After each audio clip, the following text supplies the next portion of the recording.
इस पैनल में मोहब्बत की दुकान से दो लोग हैं। सतपाल ब्रह्मचारी जी हैं, सांसद हैं, और पूर्व विधायक हैं सुरेंद्र पवार जी। कहते हैं कि लोकतंत्र में सरकार जितना महत्वपूर्ण है उतना ही महत्वपूर्ण विपक्ष है, और लोकतंत्र की खूबसूरती उसकी वजह से ही। हरियाणा में जो सरकार है वो कह रही है कि नॉन स्टॉप हरियाणा चल रहा है, नॉन स्टॉप सरकार है। सतपाल ब्रह्मचारी जी, आपसे ही शुरू करना चाहते हैं। वो ऑपोजिशन वाला तेवर दिखता है? शुरू करूं? जी, ये जनता टीवी को आगे कर दीजिए।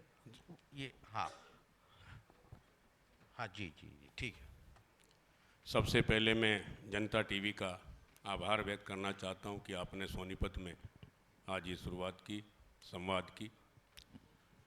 धन्यवाद रंजन साहब। मेरे सम्मानित सभी आदरणीय बंधुगण, मातृशक्ति नौजवान साथियों, मेरे साथ सोनीपत से विधायक रहे, सामाजिक, राजनीतिक, हर सुख और दुख के साथी श्री सुरेंद्र पवार जी, विभिन्न पार्टियों के संबंधित सभी जो पदाधिकारीगण या नेतागण यहाँ पर उपस्थित हैं, मैं आपके माध्यम से सबको नमस्कार करना चाहता हूँ, प्रणाम करता हूँ, उज्जवल भविष्य की कामना करता हूँ।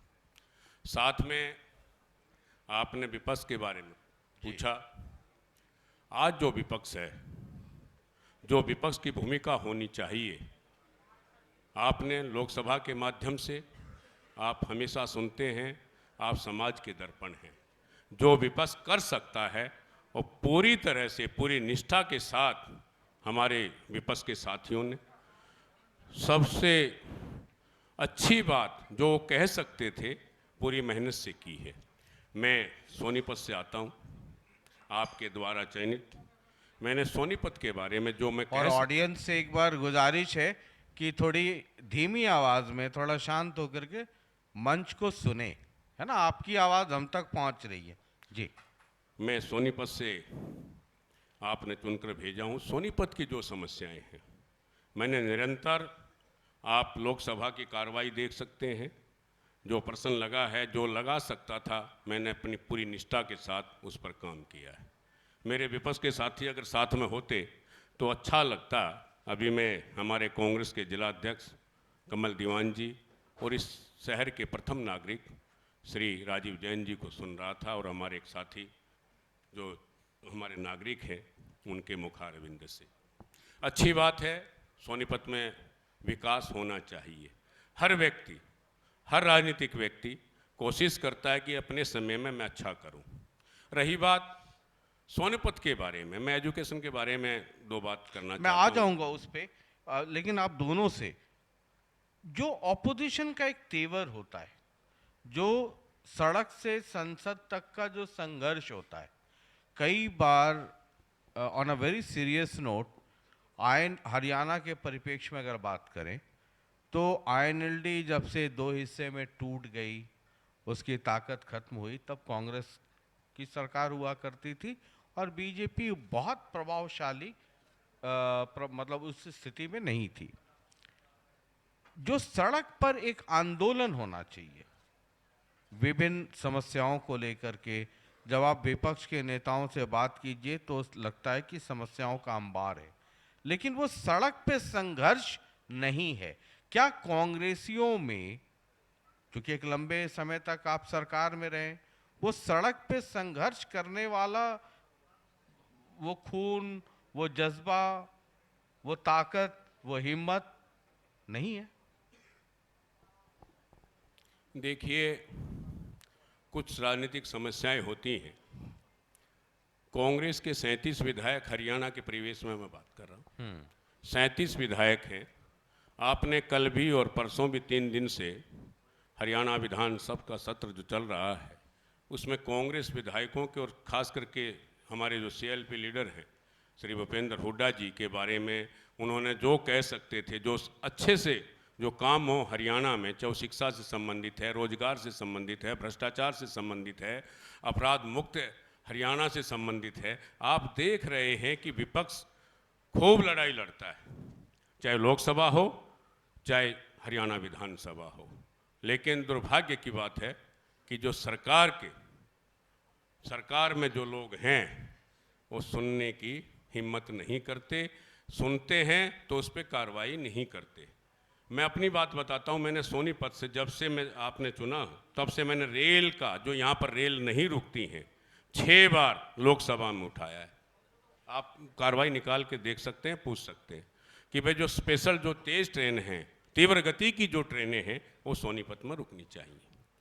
कोरोना के बाद हमारे लगभग 30,000, 15,000 जाना और 15,000 आना सोनीपत का एवरेज हम मानते हैं, चाहे रोजगार के लिए, दवाई के लिए, शिक्षा के लिए, अनेक कारणों से दिल्ली हम लोग जाते हैं सोनीपत से। मैं सोनीपत की बात कर रहा हूँ। लेकिन दुर्भाग्य की बात है, सरकार के अधिकारियों ने कहा कि हमने ये सरकार को भेज दिया है, माननीय मंत्री जी के सामने रख दिया है कि आपकी 3 ट्रेनें जो यहाँ से जो गुजरती हैं कि भाई सोनीपत 2 मिनट का हाल्ट होना चाहिए उनका, क्योंकि भीड़ ज़्यादा है। हमारी माताएं, हमारी बहनें, आप देख सकते हैं सवेरे स्टेशन पर जा कर के जब 7-8 बजे, 5 बजे से लाइन में लग करके जो पैसेंजर ट्रेन आती है वो भी कभी आधा घंटा लेट, जो अपने रोजी रोटी के लिए दिल्ली जाते हैं तो बहुत संघर्ष से जाना पड़ता है। मैंने हमेशा ये आवाज़ उठाई है। अब हमारे साथी कह रहे थे भाई 2 ट्रेनें चलेंगी, लेकिन मैं दावे से कह सकता हूँ आज तक जो मेट्रो ट्रेन लगभग मैंने 5 बार उठाई है। और RCT की बात जो करी अभी हमारे जैन साहब कर रहे थे, वो पानीपत तक मंजूर हुई है और ये कुंडली बॉर्डर तक, न कि सोनीपत तक। हमारी मांग है कि मेट्रो ट्रेन जो है वो सोनीपत तक आए, क्योंकि जैसे मेरठ, गाजियाबाद हमारे कई शहरों तक जोड़ती है, गुड़गांव है, फरीदाबाद है, तो इस तरह सोनीपत को भी जोड़ा जाए जब हम इसको औद्योगिक क्षेत्र बना रहे हैं। शिक्षा का कहते हैं कि भाई ये हब है सोनीपत, एजुकेशन हब बोलते हैं। ये बनाया किसने आप सब जानते हैं, यहाँ सारे शिक्षाविद बैठे हैं। आपने ट्रेन की, मेट्रो की बात की है, हाँ। संसद में भी उठाया जी। ये मैं सहमत हूँ इस बात से, जी, जी। है ना। मैं आता हूँ, उससे जुड़ा हुआ मेरा एक सवाल है, मैं क्यों विपक्ष की तेवर, है ना, बहुत ही एग्रेसिव मोड की बात कर रहा हूँ। लेकिन उसके पहले सुरेंद्र पवार जी, आप चुने हुए प्रतिनिधि भी रहे हैं, लोकतंत्र में जीतना हारना लगा रहता है, और मेरा अपना व्यक्तिगत ये भी मानना है कि जीतने और हारने से कोई नेता है और नेता नहीं है ऐसा नहीं होता है ना। आप हार करके भी, क्योंकि एक बड़े वर्ग ने आपको वोट दिया, आप में भरोसा जताया, तो ऐसा नहीं हो सकता है कि आप हार गए, आप विधायक नहीं हैं तो आप नेता नहीं हैं। आप आज भी उतने ही बड़े नेता हैं, बल्कि आप चुने जाते तब और आप चुने हुए नहीं हैं तब। वो संघर्ष, मैं जिस संघर्ष की बात कर रहा हूं, पता नहीं मैं समझा पा रहा हूं या वो मैं आपसे सवाल कर पा रहा हूं कि नहीं, वो एग्रेशन है ना, वो कहीं कमी है। सबसे पहले तो मैं जनता टीवी का पूरी टीम का धन्यवाद करता हूं, जो आज ये सोनीपत संवाद के नाम से जो कार्यक्रम रखा है, और मेरा सब यहाँ पर उपस्थित देवतुल्य सोनीपत वासियों को प्रणाम। जो आपने जो सवाल किया कि वो जज्बा विपक्ष का के बारे में, मतलब मेरा अपना सीधा मानना है कि आप जीते तो विधायक हो जाएंगे, एमपी हो जाएंगे, लेकिन नेता होने के लिए जीतना और हारना जरूरी नहीं। ये बात बिल्कुल आपकी सच है कि नेता होने के लिए हारना जीतना कोई मायने नहीं रखता। जहाँ तक बात हमारी कांग्रेस पार्टी की है, आए दिन जो भी लोगों की समस्याएं हैं, हर समस्या को हम, चाहे विधानसभा में हमारे चुने हुए विधायकगण हैं, हमारे आदरणीय प्रतिपक्ष नेता चौधरी भूपेंद्र सिंह हुड्डा जी हैं, और हम लोकल सतर पे भी हर लोगों की हर समस्या की आवाज़ को उठाते हैं। जहाँ तक सोनीपत की बात है, अभी जैन साहब बैठे थे, वो उन्होंने तो अपनी जो तारीफ़ें करी पार्टी की कि भी काम चल रहा है, ये काम, लेकिन धरातल पे मैं ये समझता हूँ कि आज सोनीपत की जितनी समस्याएं हैं, लोगों की जो बेसिक चीज़ें हैं, स्वास्थ्य, चिकित्सा, रोजगार, आज शहर में या पूरे हरियाणा में जो बेरोजगारी है वो उच्च स्तर पे है। जहाँ तक भ्रष्टाचार, पूरा सोनीपत में मैं ये समझता हूँ कि हरियाणा में अगर सबसे ज़्यादा भ्रष्टाचार कहीं है तो निगम में और तहसील में है। अपराध, हरियाणा जो है पूरे देश में नंबर 1 पे अपराध में आ गया है। और आप सिविल हॉस्पिटल की हालत देखो, डॉक्टरों की कमी, और पेशेंट ऐसे परेशान रहते हैं, गरीब व्यक्ति के लिए कोई सुनने वाला नहीं है। जहाँ तक सोनीपत की अगर छोटी छोटी भी समस्याएं लें, अब यहाँ पर इंडस्ट्रियल एरिया में रेलवे ब्रिज है, उसको लगभग 2 साल हो गए बंद, एक साइड का बंद किया हुआ है। पूरी सोनीपत के लोगों का एक वो मुख्य मार्ग है आने जाने के लिए, रेलवे लाइन से उस साइड से इस साइड आने के लिए। इतनी भारी समस्या है, उस पर कोई किसी ने ध्यान नहीं दे रखा। तो मैं ये समझता हूँ कि अब जैसे बात आई कि भाई सोनीपत जो है स्वच्छता में नंबर 1 पे आया है, अब एक बार शहर में जाके देखिए, जगह जगह कूड़े के ढेर लगे हुए हैं। गाय माता जो हैं उन ढेरों पे जो है उसको कचरा खाने में जो वो हो रहा है, ये हालात है। तो इस पे कोई ध्यान नहीं दे रहा, जबकि ये ध्यान देने वाली चीजें थी। रही बात रोजगार की, जहाँ तक बात है, अगर हमारा प्रदेश सक्षम होता रोजगार में, तो अगर देश के आंकड़े लें तो 140 करोड़ लोगों में 80 करोड़ लोग सरकारी अनाज पे गुजारा कर रहे हैं। तो ये देश की हालात है। और अपने प्रदेश की अगर देखें तो प्रदेश में भी मैं बसों में लिखा हुआ देखता हूँ कि 2 करोड़ हमारी लोग हैं जनता हरियाणा की, और उसमें से ये लिखा होता है कि 60 लाख लोगों को, गरीब लोगों को अनाज दिया जाता है। तो कहाँ है? ठीक है, मैं ये जितनी समस्याएं आप गिनवा रहे हैं मैं उससे सहमत हूं, और ठीक है ये समस्याएं अगर प्रदेश समृद्ध होता हाँ। तो मैं ये समझता हूँ कि कोई भी व्यक्ति जो है मुफ्त का अनाज नहीं लेगा, जो जिसका ठीक अच्छी तरह से गुजारा है वो कोई नहीं लेगा। ठीक है। अब जब मैं इस कार्यक्रम के लिए आ रहा था तो मैंने अपनी टीम को कहा कि ज़रा एक बार रिसर्च करो और ये देखो कि सोनीपत में पिछले विधानसभा चुनाव या लोकसभा चुनाव के बाद कोई बड़ा कोई जन आंदोलन हुआ हो, है ना। ठीक है, चुनाव विधानसभा चुनाव हुआ, कांग्रेस को लग रहा था कि उसकी सरकार आएगी, आई नहीं, आई बीजेपी की सरकार। तो मैंने कहा चलो सदमे में भी रहे होंगे तो 2-3 महीने में रिकवर तो कर गए होंगे। लेकिन पिछले 1.5-2 साल में जब लाइब्रेरी ने और रिसर्च टीम ने पूरा सर्वे किया, सांसद आपके, मैंने कहा जीतना हारना लोकतंत्र में गणित है ना, उसमें कोई जीत गया कोई हार गया। लेकिन पिछले 1.5-2 साल में मुझे सोनीपत में कोई ऐसा जन आंदोलन नहीं दिखा। जैसे एमपी साहब कह रहे हैं कि ट्रेन का हॉल्ट, ये ट्रेन का हॉल्ट जब जब मैं सोनीपत आता हूँ, ये आज का नहीं है ये मसला, ये पता नहीं पिछले 8-10 वर्षों से जब भी सोनीपत आता हूँ ये मुद्दा उठता है कि ये, आप लोगों से भी बात कीजिएगा वो कहेंगे कि जी फलानी ट्रेन की 2 मिनट की हॉल्ट होनी चाहिए, क्योंकि डेली पैसेंजर्स सोनीपत और दिल्ली के और इधर पानीपत तरफ जाने वाले भी ये बीच में पड़ता है, तो वो है। लेकिन मुझे एक चीज़ बताइए, मैं जो एग्रेशन ऑपोजिशन आप पूछ रहे थे ना कि इसमें कोई सत्ता पक्ष होता, मैंने जानबूझ कर करके इस सेशन में कोई सत्ता पक्ष नहीं रखा क्योंकि फिर वो भिड़ंत होते रहती, और मैं ऑपोजिशन को जरा समझना चाहता हूँ, है ना। मैं का मतलब हो गया पूरा हरियाणा ये समझना चाहता है कि आपको अगर ऑपोजिशन की भूमिका दी है तो मुझे 1-1.5 साल में बता दीजिए सोनीपत में समस्याएं इतनी हैं, किसी एक मसले पे कोई जन आंदोलन हुआ हो, ऐसा हुआ हो आंदोलन कि चंडीगढ़ में बैठी सरकार हिल गई हो।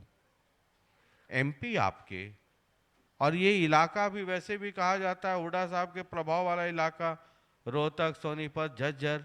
अब यहाँ अगर आप आंदोलन कोई खड़ा नहीं कर पाए, टीवी पे संवाद हो उसमें आप समस्याएं गिनवा दें, अखबार में स्टेटमेंट दे दें, जब संसद चले या विधानसभा चले तो वहाँ आप क्वेश्चन आवर में इसमें उसमें आपने सवाल उठा लिया, लेकिन वो सड़क पे कहाँ आ पा रहा है वो संघर्ष।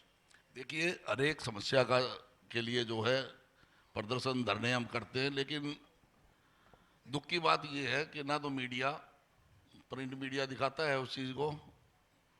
पवार साहब, अगर आग लगी हो तो कौन ऐसा होगा जो धुआं को रोक लेगा? नहीं, अगर आग ही ना हो, देखिए आग ही ना हो, ये आजकल देखते हैं ना दिल्ली आसपास आज मैं में। आपको बताऊं कि अरे दिल्ली और आसपास के इलाके में, है ना, हम लोग बचपन में कुहासा देखते थे, फॉग। अब नया शब्द आ गया है स्मॉग। तो ये कांग्रेस और विपक्ष का जो आंदोलन है ना, ये स्मॉग है, फॉग नहीं है। आग है नहीं और आप कहेंगे मीडिया में धुआं हो जाए। नहीं, बिल्कुल जो है मीडिया एक तरफा जो मतलब है, आप लोग इतना डिमोरलाइज्ड क्यों है सर? क्यों ठंडा क्यों पड़ गए? बिल्कुल ठंडे नहीं है जी, बिल्कुल भी ठंडे नहीं है। मतलब और मैं, कुछ सरकार में कुछ बड़े लोग हैं, वो मुझे कई बार मजाक मजाक में कहते हैं कि शशि रंजन जी, हम सरकार बहुत आसानी से विदाउट स्पीड ब्रेकर चला रहे हैं, आपको क्या चुल मची है कि ऑपोजिशन वालों से पूछते फिरते हैं कि आप आंदोलन क्यों नहीं करते हो? अरे सोए हैं, सोने दीजिए उनको। ब्रह्मचारी जी, आप जैसे दो चार ही लोग हैं अब, चाहे वो प्रेस मीडिया के मालिक हों, चाहे प्रिंट मीडिया के हों, 5-4 लोग गिनती के हैं रंजन साहब, आप अन्यथा मत समझना। 5-4 लोग जो लिख देते हैं उनको भी फिर आपको सब पता है, किसी का चैनल खरीद लिया जाता है, किसी उसको ही खरीद लेते हैं, केवल 5-4 लोग हैं। सर आप आग तो हो ना, ऑपोजिशन की आग। आग आपने अभी धुआं देखा तो खुद होगा, ब खुद उड़ जाएगा आप सर। लोकसभा में आप देख धुआं, रहे थे रोज। पानी और धुआं को कौन ऐसी ताकत है जो रोक लेगा? आपको याद है ना जब अन्ना आंदोलन हो वो रहा भी था, टाइम आएगा, है ना? आएगा टाइम, निश्चित टाइम आएगा, जल्दी आएगा। आप लोकसभा की कार्रवाई देख लें रोज की, हाँ। रोज हम लोगों ने किया। अब हरियाणा के फिर कहेंगे आप, खेल के बारे में एक नीति है भाई, हरियाणा हिंदुस्तान में खेलों में सबसे ज्यादा पदक लाने वाला हमारा हरियाणा है। बजट हरियाणा का देख लें, सबसे कम खेल में। और ओलंपिक कहाँ होगा, दूसरे एशियाई खेल कहाँ होंगे, वो गुजरात में। क्यों भाई, हम हरियाणा वाले क्या पदक कौन लेके आता है? आपने पूरा जब से हमारा हरियाणा अलग हुआ है, हरियाणा पंजाब के सिवाय सबसे ज़्यादा अगर पदक लाने वाला कोई प्रदेश है तो हरियाणा है। हरियाणा का बजट कम, ठीक है। गुजरात में सब कुछ। तो मेरा आपके माध्यम से हरियाणा की जनता को आगाह करना चाहते हैं, हमने सभी एमपी, जो हमारा चारों एमपीओ ने गेट पर बैठ करके, लोकसभा के गेट पे आप देख सकते हैं, तख्ती ले करके अपनी आवाज भी उठाई, लोकसभा में भी आवाज उठाई, लेकिन कोई सुनता नहीं है क्योंकि वो गुजरात में खेल हो रहे ऐसा हैं। है। मेरा आपके माध्यम से कहना मान्यवर जी। रंजन साहब, आप बहुत बढ़िया ये जो आपने बात रखी है, ये आप आगे बढ़ाइए कि बहुत हरियाणा के खिलाड़ी विनम्र। मरते हैं यहाँ पे खेलों के लिए बजट, स्टेडियम के लिए बजट नहीं, जो हमारे एमपी श्री दीपेंद्र हुड्डा ने बजट दिया था 5 साल से वो भी नहीं लगाया। विनम्र। अभी 2 लड़के हमारे नौजवान लाखन माजरा और रोहतक में, 1 मिनट सर जी, तो कम से कम वो हमारा ही बजट लगा देते। वो पाइप जो गले हुए थे, जब लड़के खेल रहे, पाइप गिरने से डेथ हो जाए एक नौजवान खिलाड़ी की, जो उभरता हुआ खिलाड़ी था हिंदुस्तान का और हरियाणा का, तो इससे दुर्भाग्य की बात है। खेल नीति कहाँ है हरियाणा की? कहाँ है हरियाणा की सरकार? कहती है ट्रिपल इंजन की सरकार है। सतपाल ब्रह्मचारी रोज कहता रहे, कोई सुनने वाला नहीं है। पवार साहब ने कितना काम किया, आप पवार साहब के बारे में पूरा सोनीपत जानता है। राजनीतिक में, सामाजिक में, धर्मात्मा में, दान करने में, किसी गरीब की शिक्षा के लिए, पढ़ाई के लिए खर्च देने में। लेकिन फिर आप कहेंगे भाई सतपाल ब्रह्मचारी वोट चोरी का आरोप लगा रहा है। भाई इनसे बढ़िया आदमी हो सकता है? मैं यहाँ सोनीपत की जनता से कहना चाहता हूँ, मेरा एक सवाल है, कोई भी चला जाए बगैर राजनीति के। सुरेंद्र पवार जी को मैं अपने चुनाव से पहले नहीं जानता था, ये जानता था कि भाई हरियाणा से, सोनीपत से विधायक आप, इन सब बहुत वो बात है। लेकिन जब मैंने आपको देखा तो निश्चित तौर पे ऐसा व्यक्ति हार जाए, जो मैंने कभी सपने में नहीं सोचा था। भाई सुरेंद्र पवार को कोई हरा ही नहीं सकता, इतना काम किया है उस व्यक्ति ने। लेकिन भाई जनतंत्र है, मनतंत्र है। अभी बिहार का आपने देखा होगा, चले गए मेरे साथी, मैं कहना चाहता था रेलवे स्टेशन पे, सुनिए सर, हाँ। रेलवे स्टेशन पर ऐसा भेजा जा रहा था हमारे बेचारे गरीब मजदूरों को कि आप जाइए, आपके लिए ट्रेन फ्री है, आपके लिए बस फ्री है। और चुनाव में कोई प्रेस का व्यक्ति नहीं बोला, चाहे प्रिंट मीडिया थी, चाहे प्रेस थे, नेता 10-10 हजार रुपये चुनाव की घोषणा के बाद डालना ठीक, अच्छी बात है, गरीब की मदद के और बहुत काम थे, क्यों और प्रदेशों में क्यों नहीं डाले, हरियाणा में क्यों नहीं डाले? मैं बहुत अदब से, है ना सर। मतलब अब ये देखिए, ये सरकार से ये जुड़े, वोट चोरी का मैंने सरकार नहीं, वोट चोरी पे भी मैं आ जाता हूँ, और बिहार का भी जिक्र किया, और कांग्रेस, तीनों पे आ जाता हूँ। लेकिन उसके पहले एक लड़के की, एक खिलाड़ी की मौत हो जाती है ना, कांग्रेस की तरफ से प्रेस कॉन्फ्रेंस भी होता है, लोग उनके घर भी जाते हैं। मैं वही समझना चाह रहा हूं कि ये कॉन्क्लेव में आपका स्टेटमेंट आ जाना अखबार में, लोकसभा में, विधानसभा में, लेकिन वो जो संघर्ष सड़क पे होना चाहिए वो नजर नहीं आता, है ना। ये मतलब हो सकता है मेरी बात आपको कड़वी लगे, कुछ लोग कह देंगे कि ये तो बीजेपी का एजेंट है, हालांकि मैं तो बीजेपी के खिलाफ ही आपकी सरकार के खिलाफ ही आप में ताकत भर रहा हूं। वो तो बीजेपी वाले कहते हैं कि क्यों इन सोए हुए लोगों को आप जगा रहे हो। Point number 1। पॉइंट नंबर 2, आपने बिहार की बात की। कई बार जो हम संपादक होते हैं हमें ये लगता है कि जो चीजें हमें पसंद हैं, ये भाई साहब इधर, भाई साहब, ओ भाई साहब, आपकी आवाज ज्यादा आ रही है मंच पर, और ये पहले भी मैं बोल चुका हूं। तो कई बार हम संपादकों को ये लगता है कि जो हमें पसंद है ना, वही जनहित का मुद्दा है। अब आप बिहार का जिक्र आपने कर दिया, बिहार चुनाव मैंने बहुत करीब से 5-6 महीने कवर किया। आपने एसआईआर का मुद्दा उठाया, वो मुद्दा है, मुद्दा होगा, मुद्दा होना भी चाहिए, उसके लिए आप संघर्ष कर रहे हैं, वो भी बड़ी अच्छी बात है। लेकिन जब मैं बिहार के गांव में घूम रहा था तो आम लोगों के जहन में एसआईआर का मुद्दा उतना बड़ा नहीं था जितना बड़ा मुद्दा बेरोजगारी का, महंगाई का, गरीबी का, पढ़ाई का, स्वास्थ्य का। और बिहार में जब रिजल्ट आ गया उसके बाद कई लोग ये कहने लगे कि राहुल गांधी की वजह से तेजस्वी यादव की पूरी पॉलिसी डिरेल हो गई। तेजस्वी यादव पढ़ाई, कमाई, दवाई इस पर फोकस कर रहे थे, आप गए एसआईआर की बात करने लगे। तो कई बार जनता के मूड को आप भांप नहीं पाते। क्या कांग्रेस की ये भी एक कमजोरी है आज की तारीख में? पहले ब्रह्मचारी जी और फिर सुरेंद्र पवार। कमजोरी नहीं, आपने देखा होगा राहुल गांधी जी जो कर सकते थे बिहार में गए, संघर्ष भी किया, यात्राएं भी निकाली, मैं भी गया 2 बार, हमें माननीय दीपेंद्र हुड्डा जी और हम दोनों 2 बार गए वहाँ बिहार में। जन सैलाब इस तरह था कि भाई यहाँ सरकार बनेगी। माफी चाहता हूं मैं, आप लोग जिसको जन सैलाब कहते हैं, अभी आप चलिए सोनीपत पे, मैं 4 कैमरा निकाल देता हूं और आप भी खड़े हो जाइए, हम भी खड़े हो जाएंगे, रोड जाम हो जाएगा, भीड़ लग जाएगी। मतलब ये हिंदुस्तान की फितरत है, एक छोटा सा एक्सीडेंट हो जाए, हाईवे जाम हो जाता है, मदद करने वाले से ज्यादा देखने वाले, और आजकल तो रील वाला जमाना आ गया ना, रील बनाने वालों की जमात हो जाती है। आप क्यों उस भीड़ को ये समझते हैं कि वो आपका समर्थक है, वो आपको देखने आया है? आप शाहरुख खान को उतार दीजिए अभी सोनीपत में, पूरा सोनीपत जाम हो जाएगा। तो आप क्या, और शाहरुख खान को लड़वा दीजिए चुनाव, आपको लगता है कि वो जीत जाएंगे? मतलब दोनों में बहुत फर्क है। ये मैं जो कहना चाह रहा हूं, क्या कांग्रेस यही गलती कर रही है बार बार? अभी हरियाणा के चुनाव की चर्चा करता हूं मैं आपको। आप अपना राय देख लें, विदेशी लड़की के वोट यहाँ कैसे बन गए। आप भी पूछिएगा भाई ये वोट कैसे बने हैं, किसने बनाए, किस अधिकारी की गलती से बने।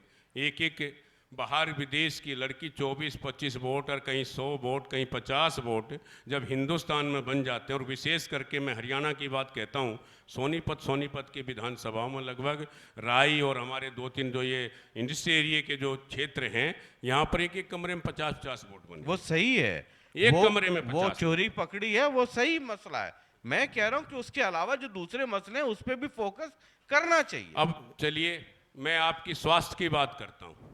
कानपुर में कांग्रेस की सरकार ने मेडिकल कॉलेज बनाया, विशेष करके बहनों का मेडिकल कॉलेज, हॉस्पिटल सब बना वहाँ पर। वो कह रहे थे भाई कॉलेज नहीं बना सरकार ने, मेडिकल कॉलेज है कानपुर। आप चले जाइए, ना डॉक्टर है, ना एमआरआई, ना दूसरे जो सीटी स्कैन है, ना एक्सरा मशीन है जहाँ जिस उसमें।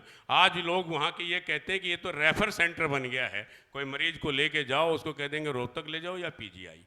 ये व्यवस्था इस सरकार की है। शिक्षा के सरकारी स्कूलों में आप चले जाएं, वो मेरे साथी, मुझे नहीं कहना चाहिए, मेयर हैं, अच्छी बात है, मैं चलने को तैयार हूं, आपको भी चलें। स्कूल, सरकारी स्कूल में देख लें, बच्चे क्लास में 20 मिलेंगे, 20 या 10, उनकी भी कोई व्यवस्था नहीं। अगर बच्चे हैं तो टीचर नहीं मिलेगा।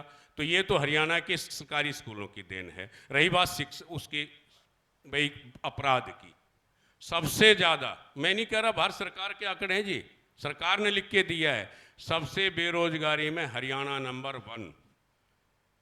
और सारी चीज़ों में कहीं ऐसा नहीं है कि भाई हरियाणा जो पहले टीवी में आता था कांग्रेस के राज में, जब हमारे चौधरी भूपेंद्र सिंह हुड्डा सीएम थे, हरियाणा नंबर 1 टीवी में आता था। आप सब देखते थे या नहीं देखते थे? आज हरियाणा कौन सा नंबर है? रंजन साहब मेरे से ज़्यादा आप जानते हैं, मेरे ख्याल में 17वां 18वां नंबर इस हरियाणा का होगा बेरोजगारी में।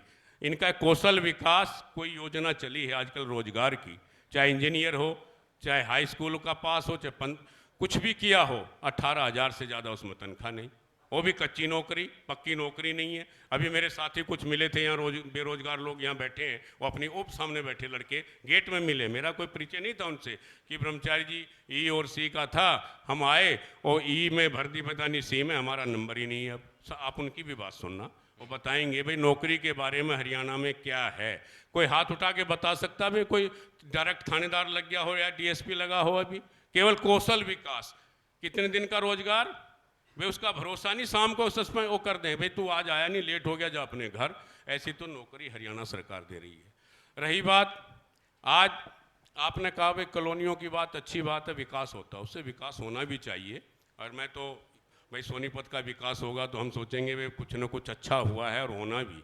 लेकिन दुर्भाग्य की बात है, सोनीपत विकास प्राधिकरण बना, SMT, उनसे ये पूछो उसमें बजट कितना है?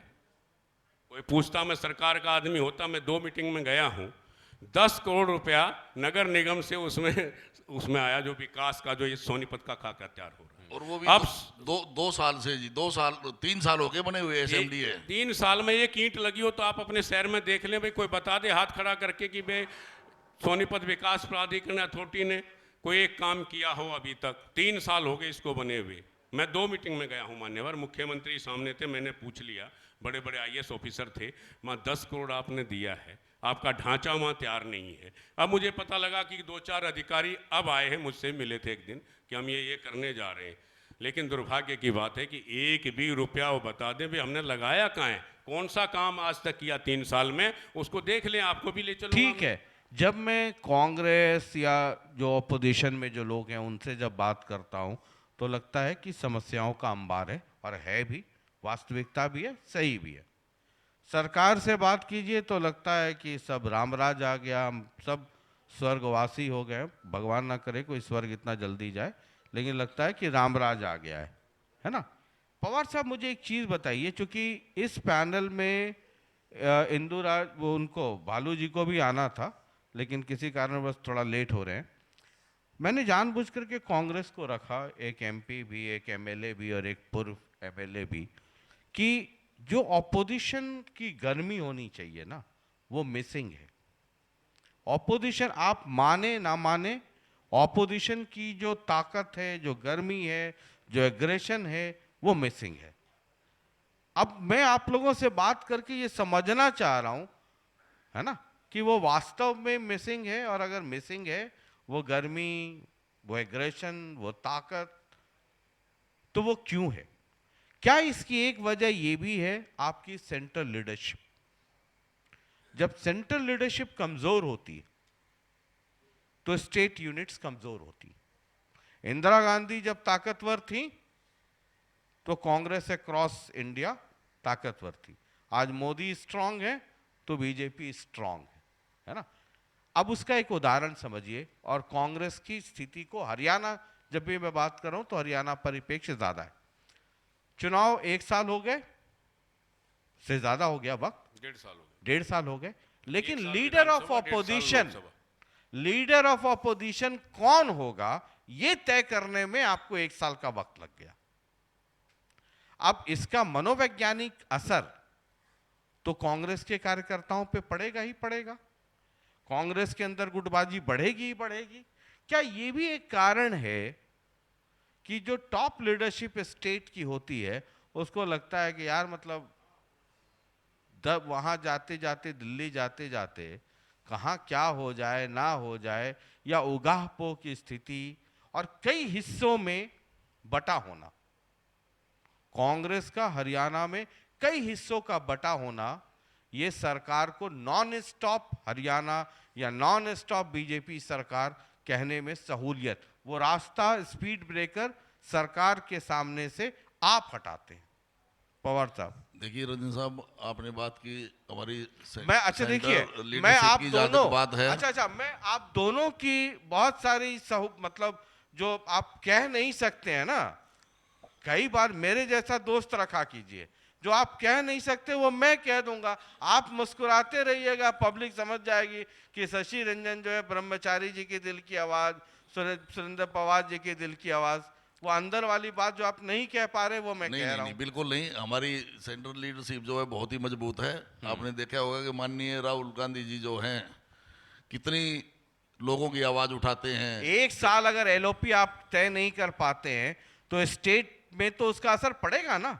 नहीं, उससे ठीक है, कुछ चीजें लेट हो जाती है, लेकिन उससे अरे सर दिल खोल के बोलिए ना, मेरे वाले पैनल में मंच में नहीं नहीं, एकदम उससे कोई दिल फर्क नहीं खोल पड़ता। करके जो यहाँ है ना वो बोला कीजिए, और अगर नहीं हो तो मेरे काने बोल दिए, मैं कह दूंगा, आप बोलिएगा देखिए ठीक और है। जहां तक जज्बे की बात है, मैं ये कहता हूं कि कांग्रेस पार्टी का एक छोटे से छोटा कार्यकर्ता भी उसमें इतना जज्बा है कि लोगों की आवाज उठाने के लिए जो है दिन रात सड़कों पे हरियाणा है। कांग्रेस में कांग्रेस के सिपाही हैं या हुडा जी के सिपाही हैं, सुरजेवाला जी के सिपाही हैं, अजय यादव जी के सिपाही हैं, या बहन शैलजा जी के सिपाही कुल हैं, मिला के सबके किरण सिपाही चौधरी जो तो है बाहर चली ही गई। कांग्रेस के ही सिपाही हैं, सब कांग्रेस के सिपाही हैं। और कांग्रेस में जिस तरह से आप बता रहे हो कि अलग अलग, ऐसा कोई वो नहीं है। कांग्रेस एक है देखिए मैं बात और कड़वी कांग्रेस मजबूत है। बात कड़वी करता और हूं, है ना। अब आप की लाचारी है, मैं समझता हूं और उसका मैं आदर भी करता हूं, और है ना। हमारे मतलब मेरे जैसा दोस्त रहे तो भला के जगह नुकसान ही करवा दे, लेकिन ये हकीकत है ना। देखिए 37 मैं ये आप लोग दोनों के जरिए मैं समझना चाह रहा हूं कि 90 वो फायर क्यों 90 नहीं है 90 ऑपोजिशन में। 90 विधायक विधानसभा में अगर 37 विधायक कांग्रेस पार्टी के, तो ये बहुत मजबूत विपक्ष है। अरे तो आप 37 पे बहुत मजबूत है, आप तो सब मतलब 57 या उसके आगे जाने की सोच रहे थे। नहीं, वो कोई वजह रही, वोट चोरी रही और कई वजह रही जो है, लेकिन फिर भी हम जो है, और जहां तक अगर आप उसके बावजूद भी बीजेपी पार्टी ने चाहे कितना ही वोट चोरी किया, कुछ किया, उसके बावजूद भी अगर वोट परसेंटेज आप देखेंगे तो बराबर है। 0.04 का फर्क है। कुल 22,000 वोट की कमी रह गई। हाँ कुल 22,000 वोट। जी। अगर 22 आ जाते तो आज कांग्रेस की सरकार होती। और आपने जो ऊर्जा भरी है संघर्ष की, वास्तव में मैं आपको प्रणाम करता हूं कि संघर्ष करना चाहिए। हाँ। आज से आपने जो बताया है, अब संघर्ष में भी कमी नहीं रहेगी सोनीपत में और हरियाणा कांग्रेस। अच्छा आप जो है, सोनीपत छोड़ दीजिए, मुझे बताइए सरकार बनने के बाद, मैंने तो कहा कि 4 महीना ऐसे भी आदमी कुछ सदमे में होगा, है ना। नहीं, वो तो जाहिर सी बात है। हाँ कि जब सदमे, ये लगता है कि सरकार आई एनर्जी, हुई सरकार अगर चोरी हो जाती है चोरी तो हो जाए। सदमा होना जो है वो जाहिर सी बात है। ठीक है। तो भाई 3-4 महीने में थोड़ा सेब, थोड़ा ड्राई फ्रूट्स खा के इतनी एनर्जी तो हो ही जाती होगी कि दोबारा हम फील्ड पे उतर बिल्कुल आगे हैं, बिल्कुल या तो 3-4 महीने आपने सदमे में सेब भी नहीं खाया, रंजन कुछ साहब, ड्राई फ्रूट भी नहीं खाया, फुल अंजीर को रात कांग्रेस में पार्टी एक का हर ग्लास में, सुनिए कार्यकर्ता मैं फुल बता रहा एनर्जी में है। हूँ, अब मैं बता रहा हूँ सारे कांग्रेस वालों को बोलिए, रात में 2 अंजीर को पानी में डाल दीजिए, सुबह खाली पेट पानी वो पी लीजिए और अंजीर खा लीजिए, ताकत मिलती है उससे। तो अगर आपको ताकत मिलेगी तो हम जो इतने जनता है, हम बिहार मतलब यहाँ हरियाणा में, उनको भी ताकत मिलेगी कि उनकी भाई हमारी आवाज तो आप लोग ही हैं। संघर्ष, मुझे बताइए 1.5 साल हो गए अब, है ना। INLD वाले अलग, JJP वाले तो अभी पता नहीं हनीमून में है कि कहाँ हैं, किस सदमे में है ना। कांग्रेस वालों का अता पता नहीं। नहीं ये बात जब नहीं। चंडीगढ़ में विधानसभा होगी, सर मैं भी यहीं रहता हूँ ना, दिन भर तो यही काम करता हूँ मैं, मेरी रोजी रोटी यही है। विधानसभा में सवाल कर लेंगे, शाम ढली आप अपने घर, हम अपने घर, कोई चैनल वाला कुछ कॉन्फ्रेंस कर लिया, कॉन्क्लेव कर लिया, वहाँ आपने बात रख दी। कभी थोड़ा सा हुआ गर्मी तो पत्रकारों को बुलाया, एक प्रेस कॉन्फ्रेंस कर दिया। सर ये ऑपोजिशन का काम आवाज उठाना है, लेकिन टीवी और अखबार तक नहीं। आपने कहा कि मीडिया साथ नहीं, सर धुआं अगर हो, आग अगर हो, तो किस माई के लाल में ताकत है कि धुआं का रास्ता रोक दे और पानी का रास्ता रोक दे, शास्त्र में लेकिन कहते आग ही नहीं है तो ये बनावटी स्मॉग से तो काम नहीं चलेगा सर। आपने अच्छी ऊर्जा दी है और एक साल लग गया। अब नायब हमारे साहनी चुनाव अगर थे, देख पूरे रहे होंगे प्रदेश का तो चुनाव बोल रहे था होंगे जिला कि देखिए अध्यक्षों का। कहाँ ब्रह्मचारी जी भी संगठन- सोए हुए हैं, सुरेंद्र पवार जी भी सो रहे हैं, बाकी लोग हनीमून में, ये कहाँ शशि रंजन जो है तो अपोजिशन को जगा रहा है, आग लगवा रहा आप है। जगाते रहिएगा, हम इसका पालन करेंगे। और आज भी हमारा धरना प्रदर्शन रोज सोनीपत में महीने में 10 दिन में, ये संगठन था जो शहर का हरियाणा कांग्रेस का जो संगठन था वो पूरा हुआ है। जिला अध्यक्ष सब जगह जिला अध्यक्ष हैं, तो निश्चित तौर पे लगभग महीने में 2-3 तो सोनीपत में हो जाते हैं। आज भी है हमारे कमल दीवान जी और ग्रामीण जिला अध्यक्ष दैया साहब दोनों लगे हैं, मेहनत कर रहे हैं। और हम और पवार जी जैसे आपकी यहाँ से छुट्टी मिलेगी, हम उस धरना प्रदर्शन में हम भी शामिल होंगे। आज भी है 1 बजे से। और लेकिन फोटो खिंचवा के घर मत चले जाइएगा, ना, घर बैठिएगा जाते हैं। शाम तक बैठिएगा सर। संघर्ष ऐसे होगा, ये फोटो खिंचवा लिया, टीवी वाला आया वो वीडियो बना लिया, फिर आप अपने घर, टीवी वाला अपने घर। आप एक टीम हमें हमारे साथ धरने पे भेज जाना देना। है जी। संघर्ष आज से ही पता लग जाएगा आपको। हम रोड पे हैं अभी जी। 1 बजे से। 1 बजे एक टीम आप भेज देना, आपको पता लग जाएगा भी कांग्रेस वाले कुछ कर रहे हैं या नहीं कर रहे। हाँ। देखिए, तोड़ फोड़ में हम विश्वास कम रखते नहीं, हैं। मैं मेरा तोड़ जहां फोड़ तक की है, बात ठीक? नहीं कर रहा हूं। लेकिन धरना प्रदर्शन मैं तोड़ फोड़ और हिंसा की बात नहीं कर हम रहा हूं। महात्मा गांधी हमारे जो हाँ। सब कुछ रहे हैं कांग्रेस पार्टी के, उनके आदर्श को मानते हुए गांधीवादी तरीके से धरना प्रदर्शन करते हैं और मेरा विश्वास है उसमें। तोड़ फोड़ नहीं, लेकिन तोड़ फोड़ और वो नहीं, अहिंसा। दुर्भाग्य इस बात का है कि वे हमारा तो अखबार में भी नहीं छपने देते। अखबार वाले भी छोटी सी हेडिंग देंगे, कहीं बीच में भी इसको पढ़ ना ले अरे कि तो आज सर कांग्रेस जितने को- सेकंड का आप धरना प्रदर्शन करते हैं उतना वो भी उतने इंच में कर देता है। अगर 10 सेकंड का करेंगे तो वो 10 इंच का, 10 इंच तो बहुत बड़ा हो गया मतलब अखबार में, है ना, तो 10 मिलीमीटर का कर देता है। रंजन साहब, आप जैसे अगर 10-20 मुझे हो सिर्फ जाएंगे, इतना उस दिन बता कांग्रेस का दीजिए, राज आप आएगा दोनों हिंदुस्तान में। कांग्रेस के वरिष्ठ हैं, आप एमपी हैं, आप पूर्व एमएलए हैं, और मैंने तो आपको बताया कि नेता जीतने और हारने से नहीं होता है ना। मुझे पिछले, और यहाँ सब लोग हैं बैठे हुए, कुछ तो आपके समर्थन में जो आपके साथ आपकी गाड़ी में आए हैं, वो भी मेरी ही बात पे ताली बजा रहे हैं, यही नहीं, सोच हम लीजिए। एक आदमी को नहीं लेके आए। जो कभी आपके साथ गाड़ी में आए हैं वो भी कह रहे हैं कि शशि रंजन बात तो सही कर रहा है भाई। नहीं, हम भी तो बता रहे हैं, आप सही बात आपकी कर रहे बात हैं। का तो हम भी समर्थन कर रहे हैं, कोई आपकी बात की वास्तव हम में काट नहीं रहे हैं। आपसे प्रेरणा मिलेगी और ये प्रेरणा लेके हम लोग बहुत कुछ करेंगे। अच्छा है आपने हमें सचेत किया, लेकिन इतना भी नहीं कि वे हम कुछ कर नहीं रहे। हमेशा सोनीपत की जनता जानती होगी, पवार साहब के नेतृत्व में और हमारे जो कांग्रेस के जिला अध्यक्ष उनके नेतृत्व में कोई न कोई महीने में 1-2 प्रोग्राम, वो संघर्ष का हो, सोनीपत की आवाज़ हो, सोनीपत के लिए विकास की बात हो, तो करते रहते हैं। चलिए, मेरा आखिरी सवाल आप दोनों से ये है कि कांग्रेस को बतौर ऑपोजिशन सोनीपत भी और पूरा हरियाणा भी, क्या ऐसे 3 काम करने चाहिए कि सरकार के सामने एक चुनौती पेश हो? देखिए, प्रजातंत्र में तो आवाज़ है। जो आप कह रहे हैं, ये संघर्ष कांग्रेस को और बढ़ाना चाहिए, चाहे वो किसान के हित में है, नौजवान के हित में है, शिक्षा के हित में है, स्वास्थ्य के हित में है। और अपराध जितना, मुझे कहने में संकोच आता, मुझे कहेंगे कि ब्रह्मचारी जी आप ऐसी बात कर रहे हो, सोनीपत में सबसे ज़्यादा अपराध है। यहाँ रोज़ हरियाणा का एवरेज आप देखते होंगे, कभी रोहतक में मर्डर, कभी सोनीपत में मर्डर, कभी जींद में मर्डर, कभी पानीपत में मर्डर, कभी करनाल में मर्डर। यहाँ ठेकेदार चला रहे हैं। हमारा जो आबकारी विभाग है ना मान्यवर, आप मुझसे ज़्यादा जानते हैं, उसको जब वो जो माफिया उसका तय करते हैं ये ठेका कौन लेगा, ये ठेका कौन लेगा।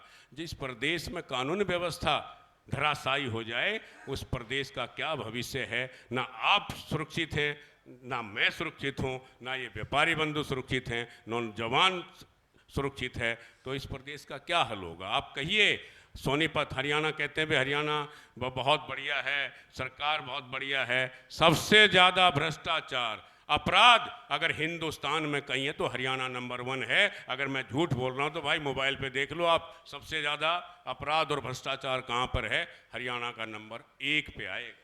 सुरेंद्र पवार जी, 3 काम जो लगे कि ऑपोजिशन का ये रोल है और वो हम कर रहे हैं, देखिए, जहां तक और अगर आप संतुष्ट आपने हैं जो 3 कर रहे हैं आपने उससे, तो सिर्फ तब तो फिर बात ही खत्म। आप 3 काम की बात कर रहे हैं। मैं ये बताता हूं, आपको बताना चाहूंगा कि कांग्रेस पार्टी जितने भी पब्लिक के मुद्दे हैं, सैकड़ों मुद्दे हैं, चाहे रोजगार का मुद्दा है, भ्रष्टाचार का मुद्दा है,